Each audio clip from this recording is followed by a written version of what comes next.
Hello, good morning, and welcome to this Dawn Busters Taste Challenge. I have two Irish blended whiskeys, and continuing the taste challenge, I have a 5-3 record so far: 5 wins, 3 losses. Being able to tell them apart in a blind taste test. Okay, Jameson Irish Whiskey Caskmates Stout Edition. Thank you, David Garlapede, for this bottle. He got a great deal on this, $4.99. I'm not joking. This is a 375 milliliter bottle, $4.99. That's like the greatest price in the world. Olive green bottle. Looks like it's from 2018, 233rd day at 12. I don't know.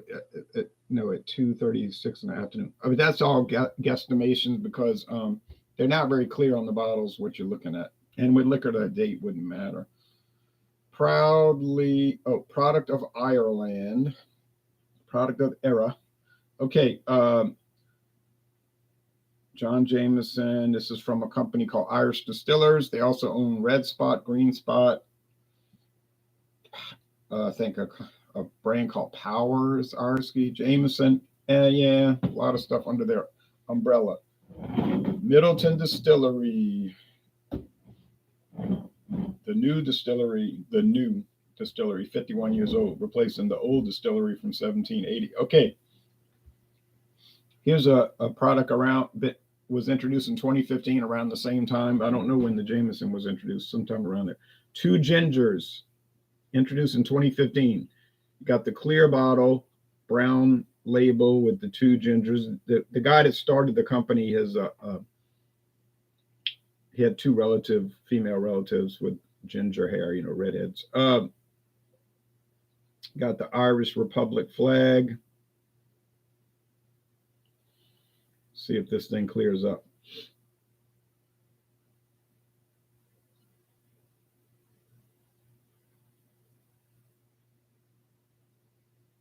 I want it to focus.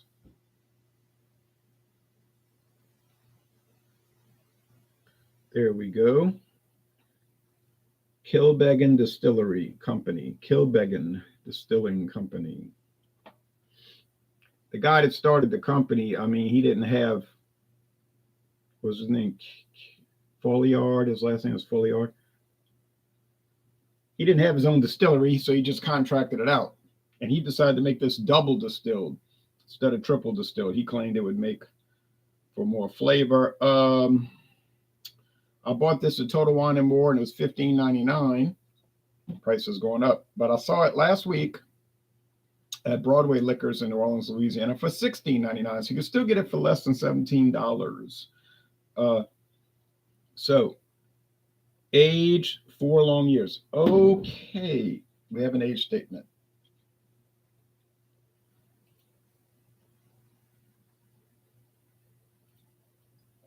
Jameson has no age statement, but I know the regular Jameson's age 4 years. The standard Jameson is age 4 years. So it could just be a 4-year Jameson, but they age it in stout barrels instead of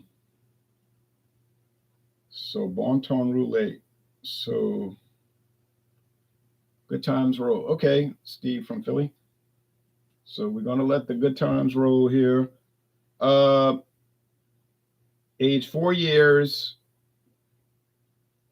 Ireland's oldest continually licensed distillery, Kilbeggan, faithfully distilled.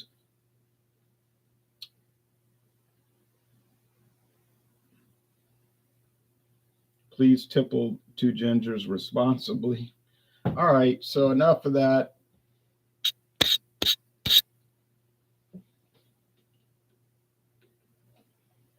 Let's get it rolling.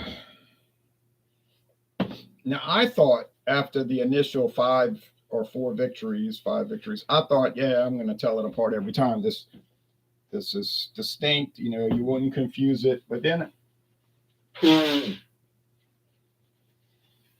unfortunately, I've had 3 defeats. Now, somebody made a comment about along the lines of, well, it's not really important to be able to tell them apart in a blind taste test. Well, I never said it was important. I said it was important in a context of questioning whether the product you're drinking is really as unique or special as you may believe it. You see, you I could be the same way. You got a product, beer or liquor or wine, and you're saying, oh, I mean, this is different. It's unique. It has individual qualities, and so forth. And I'm really amazed by it. And then somebody else might say, yeah, but I bet you it's not that different from other beers you've been drinking. Oh, no, it is. Well, the only way you can really back that up is to do a blind taste test and see if it's as different as you believe. And as it turns out, 3 different times, this Jameson was not. I could not. I gave it an honest effort. I wasn't playing around. I wasn't being silly or not giving a good effort. I just couldn't tell it apart. And I didn't want that to happen. And I was recording it live, so I couldn't, like get away from it. It happened. I mean, I guess I could delete the videos and pretend like it never happened, but I wouldn't do something like that. Now the 2 gingers is lighter. We can see light gold, almost straw.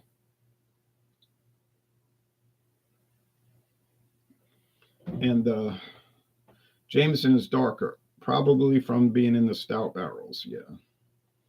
Could they have coloring added? They could. But I don't know if they do.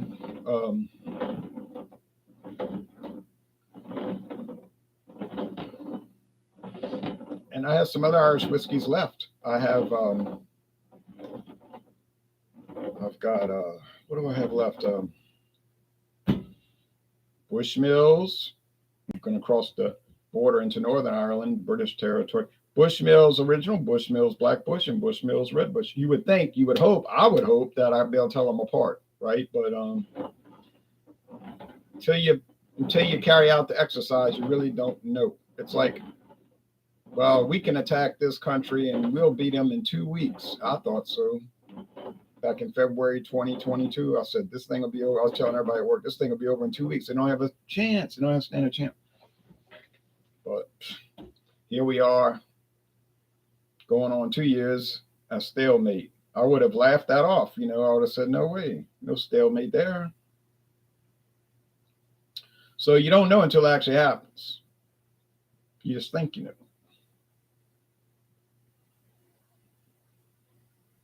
Now, did those baseball playoffs Tuesday and Wednesday surprise me? No. I didn't expect 4 sweeps. So that was a surprise, I guess. But to see Philadelphia beat Miami twice, Texas beat Tampa Bay twice, Philadelphia beat Miami twice, and Arizona beat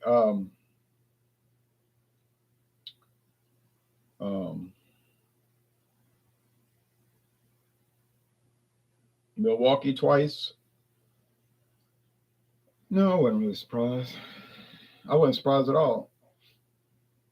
I don't think any of those 8 teams are much to them, They're good, sort of good, like a B-. But that's the thing about playoffs. You see, it rewards lesser teams. See, playoffs reward lesser teams. If you had a true championship, you'd have, since you started with 2 different leagues, American League and National League, they're really just one league today, the MLB. But you would have the best team in the American League, Baltimore, in a playoff World Series against the Dodgers, the Braves. That would be it. The true champ versus the true champ. But people say that's boring. I'm not going to go watch a game if my team's not in the playoffs because, people are like that. They want to run behind a winner. I got to go see a winner only. So they concocted this contrived playoffs back in 1933 with the National Football League. It's the TSFL now. They changed the name TSFL. But they reward the inferior team. Playoffs reward. Now here we have an even playoff because it's an even tournament and there is no champ. because there's no regular season. You understand? No, I mean it's just different Irish whiskeys going up one against the other, so everything's even.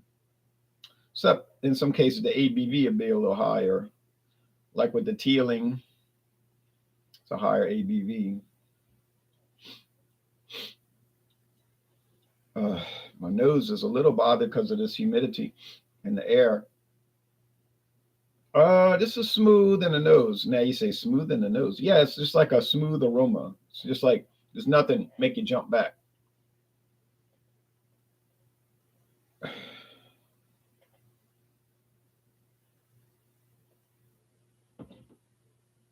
Honky cat.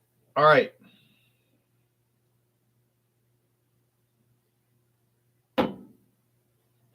That one has a little twang to it, which is making me think that it must be stout, ex-stout beer barrel aged. But this I do not know, but I think I am on the right track. And I sure would like to get my record up to 6-3, because 5-3 has got me down, down, down, down, down, down, down, down. Taste time, cheers.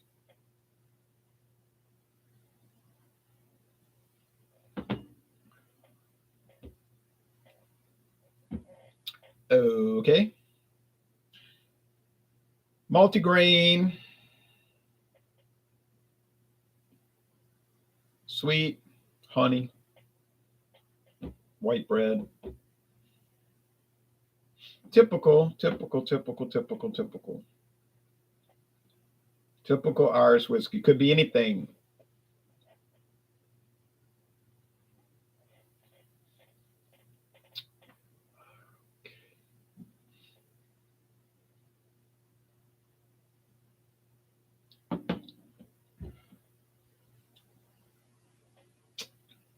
Uh-huh.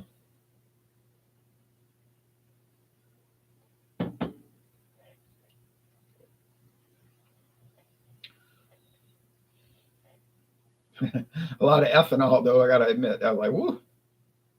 I just went to the gas station, got some gasoline, or if you live in Ireland, some petrol, or they say in England. Wow. But it does have that little twang to it, that little twist, which I think is the stout barrel. Now, does that stout beer barrel make it profoundly different? No, I don't think it does. It tweaks it a little bit. So you're just taking an A whiskey and making it another type of A whiskey. Most excellent to most excellent with some differences. But you're going to pay eight to $10 more per bottle. Now, if you think that's a value, you go ahead and buy it. You say, "Wow, I got $2 more value on flavor, and I only had to pay 10." That's true. Would I buy this over Jameson, regular old Jameson? No, no, no, no. Do I think it's better? Not necessarily. It's just different. Like I said, a twist. So, are you going to pay more for these gimmick whiskeys? Obviously, you are. Now it sounds like you say, oh no, here we go. Complaining about innovation, calling it a gimmick, being a hater, negative Nelly, one of these purists. Here we go. No, it's none of that. I don't care what they make. Doesn't make any difference to me, especially since their interests don't conflict with my interests, But I'm just saying I know what's going on and on and on until the break of dawn. Okay, taste one more time, then I'll call it.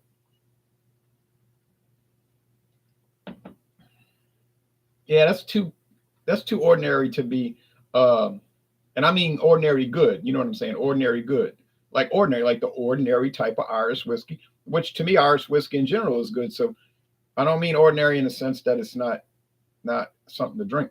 I just say it's ordinary, regular. All right. This got to be the two gingers. It is 6-3, 6 wins, 3 losses. Great. Now back to the point. Maxwell says, morning, Ron. Smiley face. Cheers. Peace symbol. Clinking the glasses. Cheers back to you, Maxwell, in the Russian Federation. So don't take it the wrong way. I don't mind when they do this and that with the beers. I used to years ago, but I didn't understand the market so much. I thought if you do anything besides regular beer, you just placating people who don't appreciate beer or something like that. You know, like, oh, I mean, you are in a way because you're adding chocolate and saying, oh, it tastes like a donut. It tastes like a chocolate donut. You are in a way because you're adding chocolate and saying, oh, it tastes like a donut. It tastes like a chocolate donut. So, and there are a lot of people that just don't like the taste of beer for some whatever strange reason. But they'll taste lemon peel and coriander, or they'll love tasting chocolate and vanilla or peanut butter or sour. Tastes like a sour candy, whatever, or tart candy. They'll drink it all day, or they want flavored malt beverage, cranberry, dark cherry, lemonade. You say, well, why don't they just go drink lemonade? Yeah, well, they want the 8% alcohol, you see. They want the alcohol, they don't want the beer flavor. Now, I like the beer flavor, but that's me. I don't taste products for other people. I mean, I taste it for you to watch. I don't taste it for you. I can't metaphysically be in your place and you're in my place. We can only taste for ourselves. Now, I like that little twist.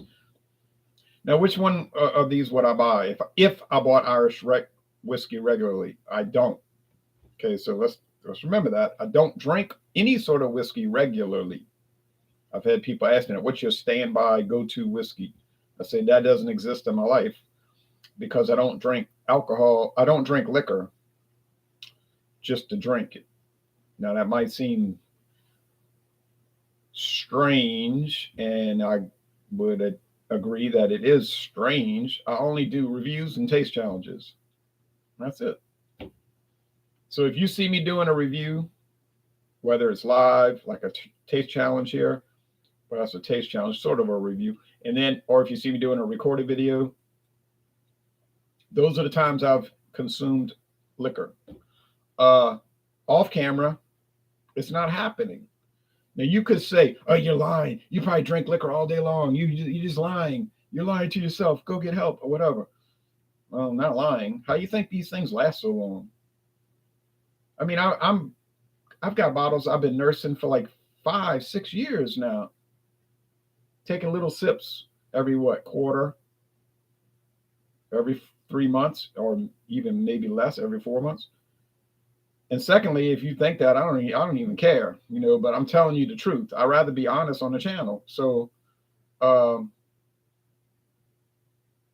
that's my only approach to whiskey or rum or tequila or brandy, is to do a taste challenge or a review. Otherwise, it's never coming in to my body. Well, I mean, if I was at somebody's house and they said, "Oh, you want to try this rum?" I would try it. But I guess that is a review in a sense, because they would ask me what I thought about it. And I would tell them. So, yeah. But, yeah. So, on a regular basis, no, I don't drink it. What about beer? Well, yeah, I do that now. I drink beer every day. I don't drink the same amount. If I'm off of work, I'll drink 4. Morning, afternoon, later afternoon, evening. That's it. 4 12 ounces. I don't play games and drink 4 40s and call it 4 beers. Now, I was talking to somebody that was doing that. He's like, "Well, I only drank 3 today." I say, "You only drank 3, but you drank a 40 ounce, a quart, and a stovepipe, 19.2 ounce. 40 and 32, 40 and 32, that's 72. And then a stovepipe is 91.9. Well, that's a lot more than 4 beers, 91.9. 4 beers, 48 ounces. But that's like a game that a person will play with themselves, a sort of denial, a sort of defense mechanism, denial, where they'll deny reality. "Oh, I don't drink too much. I only drank 4. Yeah, 4 vessels, but that's immaterial. It's the size. So when I say I drank 22 to 24 beers a week, I'm talking about 22 to 24 12-ounce beers per week. You say, well, some of those are like KBS something 12%. Well, I know that. It's hard to control that because of having to do video reviews and everything. But yeah, but a lot of them, the standby beers are like Keystone Ice. I'm sorry, Keystone Light. 4.1% alcohol. Oh, what a big deal. No big deal. So 4.1, that's nothing. And I'm not a big wine bibber. I'm not a wine drinker. If I eat lunch, which I do every day, I have like 2 ounces of wine with it. And so that's why people say, why you don't do wine more often? It's like once a month. I know that's how long it takes me to drink the bottle. Maybe 3 weeks. So I just sip on it and then it's gone. And then 3 weeks later or 4 weeks later, I'll do the next bottle. So it just goes so slow. It's like a slow, very slow roll. But I'm not in a rush, so it doesn't matter. I'm not in this big hurry. Like, oh, I got to try every wine so fast. I can't wait. Yeah, I can wait. And I have to try it that fast. It's like liquor. I got all these bottles. I mean, yeah, I want to try them, obviously. I'm looking at them every day for years. I mean, literally years go by and I'm looking at this Heaven Hill Gold Label Kentucky Straight Bourbon Whiskey. It's like, I would like to try it. Well, that one's only been on the shelf for a year, but other ones been on the shelves for years, like that Jim Beam, doggone Jim Beam Black, 8-year age. Yeah, the 8-year age, the one that they stopped making like in 2015. I found a bottle for the greatest price in the world, and still hadn't cracked it open. Drive me nuts, but I could still wait. So anyway, enough of the discussion. You should do an OGKC review again. OGKC. Not sure what you're talking about. Rocket says good morning. Good morning to you. Good morning to everybody. All right.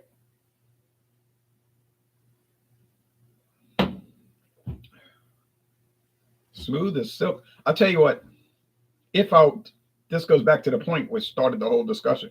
If I drink liquor regularly, which I don't, aside from the taste challenges, which only happen once a day, so wait a minute, that's regular, isn't it? Once a day. But let's forget all that. We don't want to get into all these technical details. Original Gangster King Cobra. Oh, I find that King Cobra has declined. They did change the recipe a little bit, and I find they use a cheaper thing, But but between these two, I would get the 2 gingers. I mean, $16.90. What would you rather pay? $16.99 or $32.99? I'll tell you what, I'd rather pay $16.99. What am I losing? I'm barely losing anything on quality. So yeah, I'm not. No way. There is no way I'm paying $32.99 versus $16.99 to get what? Something that's a little bit different? No, sorry. 2 gingers wins. This is not even close. 2 gingers wins easily when you consider everything. And I have no horse in the race, so that's the way I'm calling it. All right, thanks everybody, and be back Friday for another taste challenge. Bye-bye.